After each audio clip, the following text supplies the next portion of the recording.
이번에는 미디어와 관련된 과학 소식을 살펴보고 언론의 과학 보도 내용을 비평해보는 이슈앤미디어 시간입니다. 네, 공공미디어 연구소 이경락 박사와 함께합니다. 안녕하세요. 네, 안녕하십니까. 네, 지난주에 이어서 올해 나온 과학계 10대 뉴스에 관해서 알아볼 텐데요. 네. 자, 먼저 화제가 됐던 천문 우주 분야 소식부터 전해주시죠. 예, 아까도 이제 달 관련된 뉴스도 나오긴 했었는데, 우선 그 세레스와 명왕성 탐사 이것들을 좀 꼽을 수가 있습니다.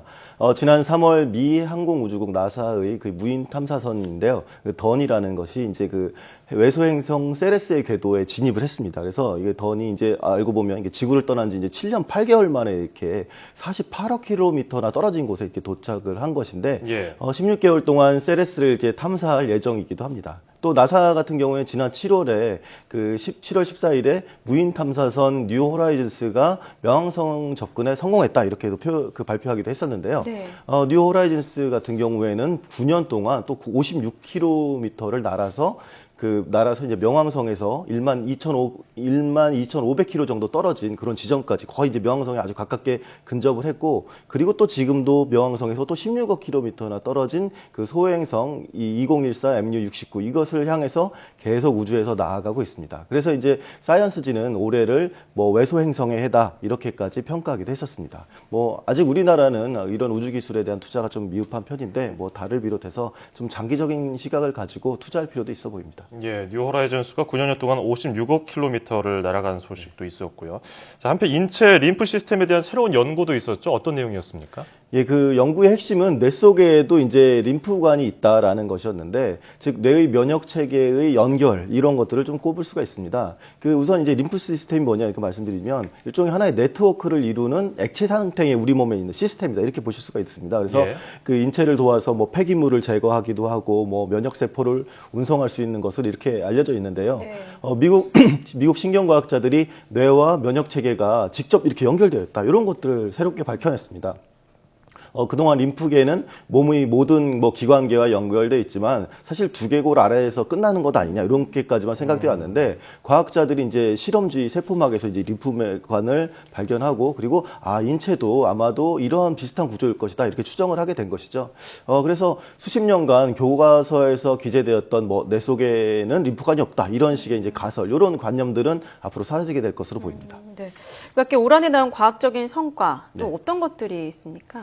예, 이 내용은 좀 복잡한 그런 부분이 있습니다. 그러니까 양자의 불가사 현상이다 이렇게까지도 얘기를 하는데, 그 네덜란드 등의 그런 국제 공동 연구팀이 양자 이론 가운데 굉장히 특이한 그런 하나의 특성으로서 양자 얽힘이라는 현상이 실제 존재한다. 이것을 실험을 성공을 했습니다. 그래서 예. 그 양자 얽힘이 어떤 것이냐면 이제 굉장히 멀리 떨어진 두 개체가 즉각적으로 서로의 상태에 영향을 미친다는 이론이거든요. 이것이 이제 1964년 아일랜드 물리학자 존 스튜어트 벨레가 이제 발표한 것인데, 이것은 이제 어떻게 보면 입자가 오직 즉각적인 주위 환경에 의해서만 직접 영향을 받는다는 어떻게 보면 오래된 그런 표준 물리학의 그런 어떤 원칙, 국속성의 원칙에 어긋나 있다.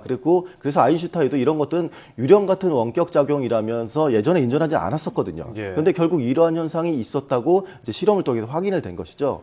구체적으로 보면 이제 연구팀이 네덜란드 델프트 대학 안에서 한 1.3km 정도나 멀리 떨어진 것에다가 다이아몬드를 이렇게 두 개를 배치하고 각각의 다이아몬드에 그러니까 다이아몬드 전자에 좀 자기적인 속성이라고 할 수 있는 일종의 스핀을 갖도록 했는데, 네. 이후에 스핀을 측정해 보니까 1.3km 사이에 그런 두 전자에서 일종의 영향을 주고받는 얽힌 결과가 도출됐다. 이렇게 해서 이제 과학적으로 큰 이슈가 됐습니다.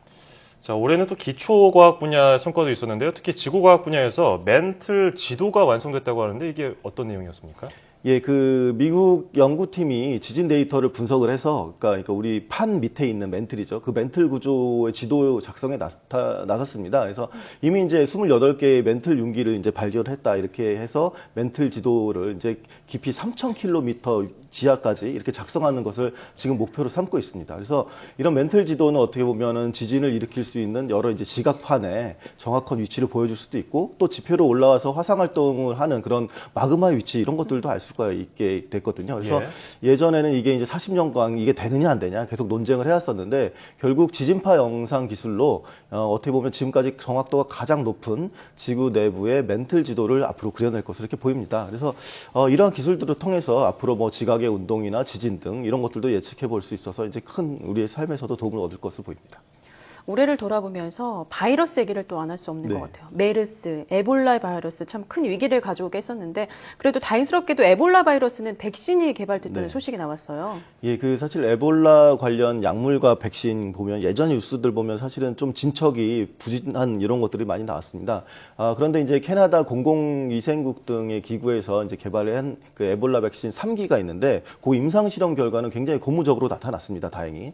그 내용을 보면 이제 이 백신이 에볼라의 발병률을 75에서 100%까지 이렇게 예방하는 것으로 확인이 돼 가지고 이로써 이제 어떻게 보면 아프리카의 에볼라 바이러스 창궐을 막는 그런 방안이 생겼다 이렇게 볼 수 있습니다.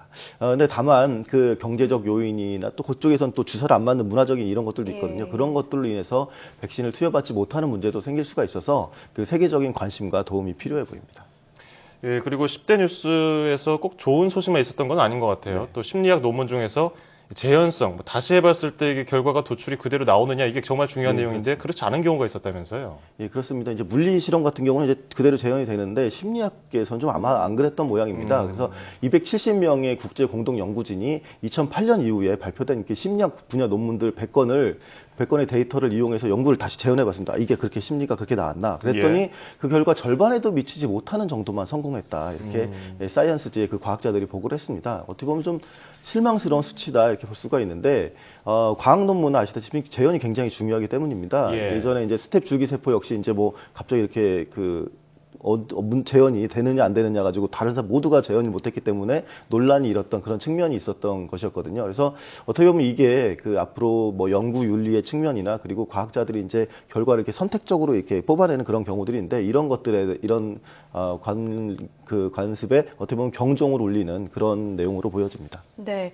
저 사이언스 선정 10대 뉴스를 모두 소개해 주셨는데요. 2016년에 과학 저널리즘이 나아갈 방향에 대해서도 좀 간략하게 얘기를 해 주시죠. 예, 그 핵심은 어떻게 보면 되게 장기적인 관점에서 비판적인 시선을 가지고 어떻게 보면 저널리즘 자체가 과학자의 역할을 해야 된다고 생각합니다. 예. 그러니까 알고 보면 우리 사회에 이제 오류나 잘못된 정보들이 뭐 굉장히 SNS도 많지 않습니까? 이런 것들을 제대로 검증하기 위해서 과학 저널리즘이 좀 분발해 주길 기대합니다. 네, 말씀하신 것처럼 내년에는 과학적인 사고 능력과 판단력을 높여주는 보도가 늘어났으면 좋겠습니다. 자, 내년에도 좋은 비평 부탁드리겠습니다. 자, 지금까지 공공미디어 연구소 이경락 박사였습니다. 고맙습니다. 예, 감사합니다.